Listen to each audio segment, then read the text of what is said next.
Hello bachcho. So the question is, according to the Bohr's theory, we have total energy is denoted by En, Kn is the kinetic energy, Vn is the potential energy, and Rn is the radius of nth orbit. So we have to match the following column. Okay. तो देखिए अगर हमारे पास abbreviation हमने लिए हैं En हम total energy को कह रहे हैं, Kn काइनेटिक एनर्जी को, Vn पोटेंशियल एनर्जी को और Rn radius of nth orbit को, तो कॉलम 1 से जो वैल्यू होंगी कॉलम 2 की वो किस में मैच करेंगी ये हमको देखना है।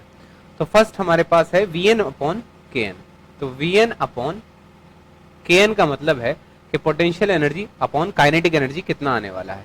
तो देखो बेटा, जो पोटेंशियल एनर्जी होती है हमारे पास वो होती है 1 अपॉन 4 पाए माइनस के 1 अपॉन 4 पाए epsilon not ZE square upon R। और जो हमारे पास काइनेटिक एनर्जी होती है बेटा वो होती है प्लस के 1 upon 8 pi epsilon not 1 upon 8 pi epsilon not ZE square upon R।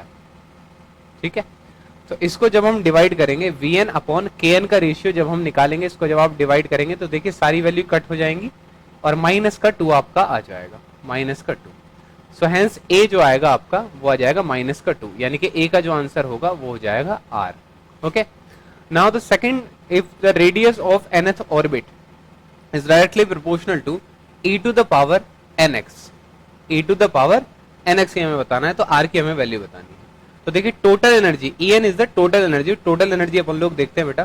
तो टोटल एनर्जी जो हमारे पास होती है वो होती है minus 1 upon 8 pi epsilon not ZE square upon R। सो हमें जो है R से रिलेशन निकालना है। If R is the radius of nth orbit, so En का और R का क्या रिलेशन रहेगा, तो आप देख सकते हैं E is inversely proportional to R, और you can say that R की पावर -1। सो अगर E जो है x है और R जो है nth ऑर्बिट में है, तो R की जो -1 है वैल्यू, ये हम लोग x को कह रहे हैं। ठीक है, यानी कि x की जो वैल्यू हो जाएगी वो आपकी -1 हो जाएगी। तो यानी कि ये आपका जो है Q से डिफाइन करता है। ठीक है, ये आपका क्या हो जाएगा, Q हो जाएगा। Okay, now the C option is angular momentum in the lowest orbit.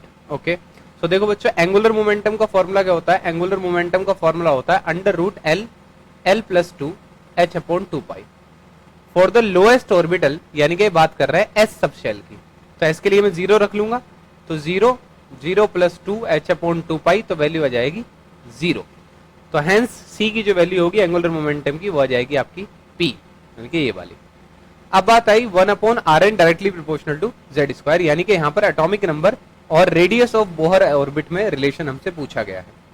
तो देखिए जो रेडियस ऑफ बोहर ऑर्बिट का रिलेशन होता है वो होता है Rn is equal to A0 n square upon Z। Okay, तो यानी कि Z is equal to A0 n square upon R। ठीक है, तो n जो है हमारे पास, जो z की वैल्यू यहां पर आ जाएगी Rn के लिए, तो z की वैल्यू 1 अपॉन Rn वो केवल z की पावर 1 पर डिपेंड करता है। ठीक है, चाहे R में आप कोई भी वैल्यू रखें।